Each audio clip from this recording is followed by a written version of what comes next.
आप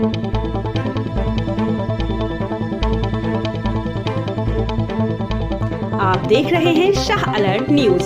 आज हमारे साथ मौजूद है बसपा के वरिष्ठ नेता सलमान सईद। शाह अलर्ट के साथ हुई चर्चा में 2024 के चुनाव को लेकर सलमान सईद ने भाजपा पर जमकर निशाना साधा। सलमान सईद ने कहा, मोदी जी की 200 सिलेंडर पर छूट एक लॉलीपॉप की तरह है। पहले तो उन्होंने सिलेंडर पर 800 रुपए बढ़ाए और अब 200 रुपए कम किए। ये सिर्फ 2024 का चुनाव जीतने के लिए फंडा है और कुछ नहीं। जनता को गुमराह करने का जो काम बीजेपी कर रही है वो सिर्फ कागजों तक सीमित है, जमीन पर नजर नहीं आता। साथ ही मुस्लिम प्रतिनिधियों के बारे में बोलते हुए उन्होंने कहा कि अब मुस्लिम प्रतिनिधि सिर्फ राजनीति का कारोबार कर रहे हैं, राजनीति सिर्फ अपने स्वार्थ के लिए करते हैं। आज जब कौम को जरूरत है तो कोई भी आगे आकर सुनने वाला नहीं है।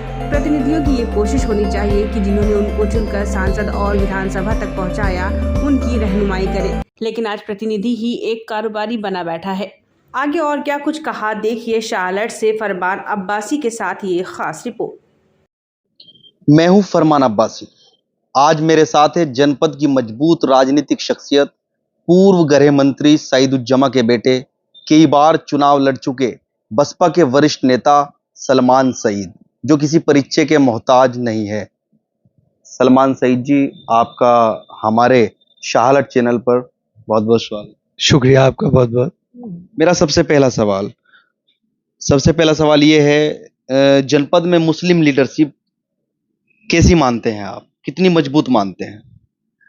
देखिए, मुस्लिम लीडरशिप जब भी मजबूत थी और अब भी है, सब चीज़ें डिपेंड करता है जनता पे। अगर लीडरशिप को जिंदा रखने वाली भी आम जनता है, पहले के दौर में अब में थोड़ा सा ट्रेंड में बदलाव आया है जब से बीजेपी की सरकारें आई हैं। पहले पब्लिक अच्छे लोगों को उनके काम के नाम पे वोट दिया करती थी और उनके माहौल पे, जैसे उन लोगों के बीच में रहा करते थे, उनके दुख सुख में रहा करते थे, तब उनके बीच उनको वोट दिया करती थी। अब जब से बीजेपी ने माहौल खराब करना शुरू किया है तो अब जैसा ट्रेंड चेंज हो गया है। पब्लिक अगर कोई उनके बीच का भी है तो, लेकिन जब हवा चलती है वो बीजेपी के अगेंस्ट की, तो उसके बावजूद भी ऐसा लीडर जो पब्लिक के बीच में भी हो और काम भी कर रहा हो, तो पब्लिक कभी कभी उसको भी छोड़ के बीजेपी को हराने के चक्कर में दूसरी तरफ चली जाती है। मेरा दूसरा सवाल ये है आपसे, आप चुनाव अकेले लड़ेंगे या गठबंधन में शामिल होगी आपकी पार्टी?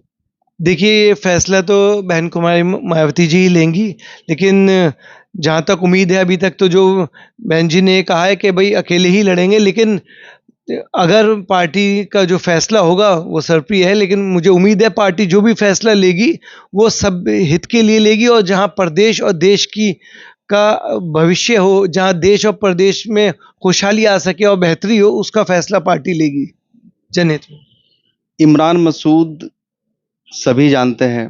इमरान मसूद सहारनपुर के एक फेमस चेहरे हैं, बड़े नेता हैं। वो समाजवादी पार्टी छोड़ के बसपा में आए थे, उन्हें अचानक बाहर निकाल दिया गया, क्या वजह है आखिर?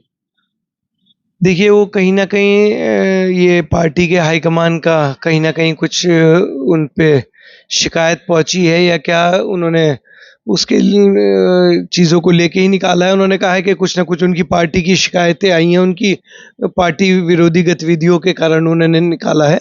अब बाकी इस चीज़ में ज़्यादा मैं नहीं कह सकता, क्योंकि वो चीज़ें अभी इतनी मेरी नॉलेज में भी नहीं है। वो चीज़ बहन जी के लेवल की हैं, बहन कुमारी मायावती जी या इमरान मसूद जी ही इस चीज़ को ज़्यादा बता सकते हैं। अचानक निकाल दिया गया है, जबकि जब वो कांग्रेस में थे तो कांग्रेस में बार बार ये खबर आती थी कि इमरान मसूद पार्टी छोड़ने वाले हैं, समाजवादी ज्वाइन करने वाले हैं, लेकिन अभी तक इस तरह की कोई खबर नहीं आई कि वो पार्टी छोड़ेंगे या कोई गलत गतिविधियां उनकी थी।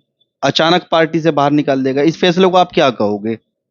देखिए, कहीं ना कहीं ये जब पार्टी हाईकमान ने कुछ फैसला लिया है तो ये कहीं ना कहीं कुछ ना कुछ बात रही होगी, या जो भी है उसमें या तो इमरान भाई उस चीज़ का सही से जवाब दे सकते हैं, बहन कुमारी मायावती जी के ऑफिशियल कोई जो लोग हैं प्रदेश लेवल के, वही इस चीज़ को जवाब दे सकते हैं। इस चीज़ का मेरी इतनी नॉलेज में नहीं है कि क्या वजह रही कि क्यों निकाला, लेकिन इसका ज़रूर है जो उन्होंने लेटर जारी किया है उसमें पार्टी विरोधी गतिविधियों का जिक्र किया है।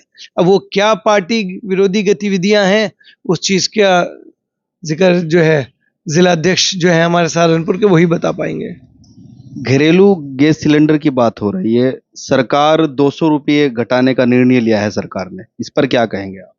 देखिए, ये तो मोदी जी का एक स्टंट है। हमेशा से मोदी जी ने जो है एक जो स्टंटमैन का शो किया है, मदारी जैसे डुगडुगी बजाता है।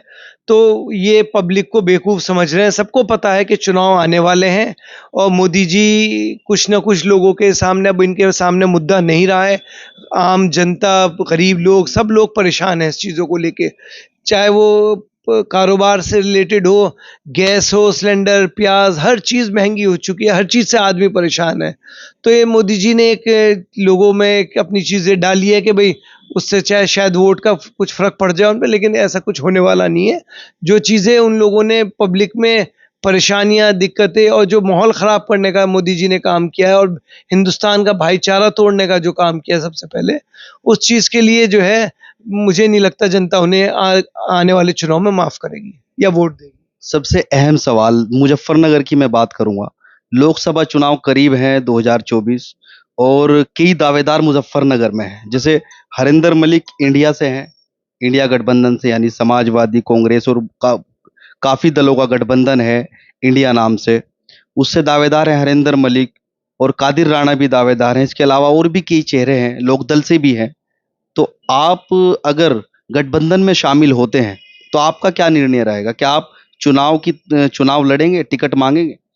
देखिए, पार्टी में मैंने पहले भी अपनी दावेदारी कर रखी है, बिजनौर लोकसभा से भी मेरी दावेदारी है और पार्टी हाईकमान का अगर आदेश हुआ और पार्टी हाईकमान ने कहा लड़ने को, तो मेरी अपनी तैयारी है, मैं लड़ाई लोकसभा का